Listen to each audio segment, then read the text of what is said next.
Caríssimos irmãos e irmãs, celebramos hoje o 22º domingo do tempo comum. E nesse domingo, a liturgia de hoje nos apresenta uma virtude infelizmente esquecida por muitos, mas por um outro lado essencial para a nossa vida. É a virtude da humildade. A humildade, ela não está, nas virtudes teologais, porém, como nos ensinam os santos, como o próprio Santo Tomás de Aquino, a virtude da humildade, ela é a base, é o alicerce de toda a nossa vida espiritual. Ou seja, sem humildade, é impossível nós alcançarmos as virtudes teologais que são a fé, a esperança e a caridade. E sem a humildade, é difícil nós alcançarmos também na nossa vida a maturidade cristã ou a maturidade humana. Todos nós precisamos ser humildes. O interessante é que a pessoa que é humilde, ela traz sobre si o amor de Deus. Ela traz sobre si o apreço, a admiração das outras pessoas. Do contrário disso, a pessoa que é soberba, ela expulsa Deus da sua vida. Ela expulsa Deus do seu coração. E a prepotência é tanto das pessoas soberbas que elas acabam afastando o outro de si. Naturalmente, todos nós temos uma inclinação para o pecado da soberba, da vaidade e o pecado do orgulho. Primeiro, consequências do pecado original. E segundo, porque foram esses pecados, podemos enquadrar tudo aqui dentro da soberba, que fez com que os nossos primeiros pais pecassem. Por quê? A pessoa soberba é como se fosse aquele filho rebelde, aquele filho imaturo, aquele filho que se acha independente, aquele filho que pensa que ele sabe o que é certo e o que é errado, aquele filho que pensa que ele tem o conhecimento do bem e do mal. Foi essa soberba que levou nossos primeiros pais a pecarem, de se acharem como deuses. Infelizmente, eles caíram. E por isso que as Sagradas Escrituras nos ensina: Deus resiste os soberbos e se revela aos humildes. Meus irmãos e minhas irmãs, isso aqui é muito sério. Nós temos que esforçarmos para sermos humildes. Não temos que ter vergonha disso, como eu estou falando. Naturalmente, esses vícios estão presentes dentro dos nossos corações. Ninguém escapa disso, a não ser a Virgem Maria. Depois vocês vão entender por quê. Alguns têm mais, outros têm menos, mas todos nós temos que lutar. Um padre, discípulo de São José Maria Escrivá, nos diz o seguinte: a soberba é o maior obstáculo entre Deus e nós, e o pecado mais ridículo. A pessoa veste-se de aparência, enche-se de vazio, é a idolatria do eu. Olha só, é um pecado ridículo. Por quê? Porque é um obstáculo que eu coloco entre eu e Deus. Deus, Ele quer me amar, Deus, Ele quer me perdoar, Ele quer me salvar. Mas a minha soberba é tanto, eu sou cheio de mim mesmo que não tem espaço para Deus. Por isso que é um obstáculo entre eu e Deus. E por isso também que é um pecado ridículo. É aquela pessoa egoísta, egocêntrica, voltada para si mesmo, para as suas razões, para as suas vontades, para os seus princípios. E o maior pecado da humanidade é a soberba. Por quê? A soberba que nos leva a perverter a realidade das coisas. Eu nasci homem, mas eu não quero ser homem, eu me sinto uma mulher. Aquele cachorro não é um cachorro, é uma árvore. Ou seja, vai desviando as coisas da sua verdadeira finalidade, do seu verdadeiro sentido. É a soberba do coração humano. É um pecado ridículo. É querer perverter aquilo que Deus ensina. Por isso que é um profundo culto, uma profunda idolatria do eu. Creio que todos vocês devem se recordar daquela parábola, não. Fábula, né? O padre gosta muito de ler fábula, então ele fica contando muitas fábulas. Aquela fábula do primário do sapo e do boi. Essa fábula nos diz que tinha um sapo que achava que só existia sapo no mundo. E ele era o maior de todos, ele se achava por causa disso. Até que um dia ele viu um boi, ele se assustou, né? Viu o tamanho daquele boi. A inveja tomou conta do seu coração. O que o sapo fez? Ele foi inchando, foi crescendo, crescendo, crescendo de tamanho. O que aconteceu? Ele estourou. É isso que acontece com as pessoas que se acham maiores do que os outros. As pessoas que se acham perfeitas, que nunca erram, que só querem estar no poder. Porque eu sei o que eu estou fazendo. Um dia vai cair. Por isso que a teologia da humildade nos ensina isso. Eu tenho que me humilhar. Eu tenho que procurar os últimos lugares da vida. É claro que o Evangelho de hoje, Jesus não está ensinando bons modos, né? E muito menos hierarquia em quem tem poder, quem não tem. Ele está ensinando exatamente a humildade. Humilhe a você mesmo, antes que a vida te humilhe. Porque quando você cair, a queda vai ser muito feia. Vai ser muito vergonhosa. Por isso que ele fala, né, ele usa lá a parábola, quando você for para uma festa de casamento, convidado, né, não queira o primeiro lugar, porque senão o dono da casa vai chegar, né, e falar, ô seu Juliano, esse lugar aí não é para o senhor, é para ele que está lá atrás. O senhor pode trocar de lugar? Imagine a cena, né? E a pessoa vai sair muito humilhada. Então na vida espiritual é assim. Eu tenho que reconhecer aquilo que eu sou. Porque se eu não reconhecer, um dia a vida vai me derrubar. E é o que Nossa Senhora canta também, né? Ele derrubou os poderosos de seus tronos e elevou os humildes. Vou apresentar aqui para vocês alguns sinais do quanto que nós precisamos cultivar em nós a virtude da humildade. Primeiro, pensar-se o critério do certo e do errado. Aquela pessoa que acha, né, ela está sempre certa, ela nunca está errada. Todo mundo tem que concordar com aquilo que ela pensa, com aquilo que ela julga que está certo. No fundo existe uma soberba aí. Segundo, discutir sem razão ou teimosia de maus modos. A pessoa que fica julgando a forma que o outro, não sei, vamos citar aqui, que vem para a Santa Missa, se está pelado, se não está, tudo bem, pode estar errado, né? Mas não é eu que tenho que ficar julgando, olha o jeito que aquela mulher veio, que aquele homem veio sem calça, só de short. Não sou eu que tenho que fazer isso. E sempre a pessoa está nessa discussão, está sempre reclamando de alguma coisa. Soberba. Terceiro, dar a opinião quando não solicitado, ou sem que a caridade exija, né? Às vezes, né? Quem que pediu sua opinião? Entende? Desculpe falar dessa forma, mas quando a gente quer expressar nossa opinião em certos assuntos, muitas vezes, não que não devemos dar nossa opinião, mas muitas vezes existe ali uma soberba, esse desejo de se achar melhor, ou quando a caridade não exige, porque às vezes é necessário nós falarmos. Por isso que Santo Agostinho, na convivência, na correção fraterna, ele sempre ensina, antes de corrigir o outro, você deve se perguntar, será que convém eu falar isso para ela?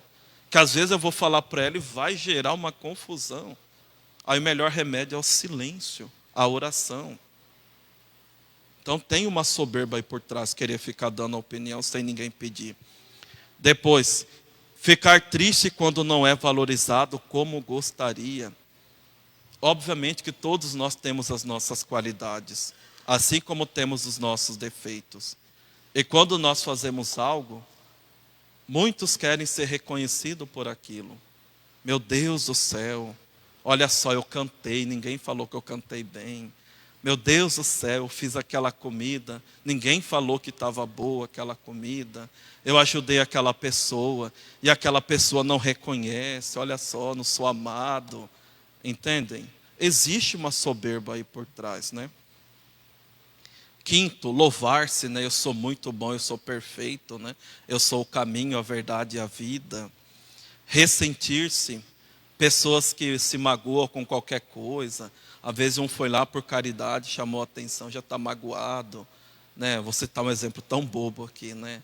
Sei lá, a leitora chegou e falou, Senhor, você não pode sentar aqui, que aqui está reservado. A pessoa já fica magoada, triste. Ela me maltratou, me humilhou, não sei o quê. Então, existe uma soberba.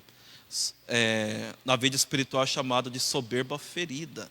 que é exatamente esse ressentimento. Depois, dificuldade de perdoar quando se é criticado. Aquelas pessoas que têm um coração duro, que não conseguem perdoar. Naturalmente, todos nós nos machucamos. Mas aquilo com o tempo, com a oração, com direção espiritual, com a psicoterapia, deveria passar. E a pessoa encarar aquilo com maturidade. Mas quando isso não acontece, a pessoa fica anos e anos com aquela mágoa. É uma soberba que está ali. E é exatamente a soberba ferida. Ou como o próprio eu citei aqui, né, diante das críticas dos outros. Eu sempre digo, né, onde há fumaça, há fogo. Até falei esses dias para o nosso bispo. Então, se as pessoas estão me criticando, estão tendo uma repulsa, será que eu não fiz alguma coisa? Talvez não foi a minha intenção, mas eu tenho que parar aqui, olhar, perguntar, fazer um exame de consciência. E diante das críticas das pessoas, eu digo que nós temos que agradecer. Porque as críticas, elas nos ajudam. Não vou falar que se está certo ou errado eles falarem, mas uma vez que eles falaram, eu vou aproveitar aquilo e olhar para mim. Será que eles não têm razão? Será que eu não estou fazendo aquilo? Agora, se a minha consciência está tranquila, tudo bem. Não vou ficar preocupado com a minha reputação. O importante é aquilo que eu sou diante de Deus. Isso é humildade, não aquilo que os outros pensam ou vão pensar de mim. Muitas vezes nós temos esse medo de tomar certas decisões, esse medo de ser católico de verdade, porque temos medo do que os outros vão pensar. Não importa o que os outros vão pensar. O que importa é aquilo que eu sou diante de Deus. Se a minha vida está agradando o seu coração ou não. É isso que importa. O resto é apenas um detalhe. Não reconhecer o erro e pedir perdão. A pessoa que está sempre certa, né? Nunca erra. E aos outros que tem que pedir perdão, que tem que pedir desculpa. Ela não, ela é perfeita, já é santa. Doer-se por outros serem mais estimados. Meus irmãos e minhas irmãs, esse pecado aqui é diabólico. Que aqui está se referindo ao pecado da inveja. O que é inveja? Santo Tomás também nos ensina. É a profunda tristeza ou raiva que eu sinto diante da felicidade do outro. Para uma pessoa invejosa, não basta apenas ter aquilo que o outro tem. Por exemplo, eu tenho inveja dele por causa do carro que ele tem. Para saciar aquela minha inveja, não basta eu ter um carro igual ao dele ou 10 vezes melhor do que o dele, para eu mostrar para ele. Não. Para saciar minha inveja, ele tem que ser roubado, ele tem que bater aquele carro, ele tem que andar de ônibus, andar a pé. E aquele sofrimento que vai gerar em mim alegria. Aqui que está a perversidade da inveja. Por isso que uma pessoa invejosa, ela faz de tudo para prejudicar o outro. Está sempre falando mal dos outros, está sempre criticando os outros. A pessoa invejosa, ela vai articulando.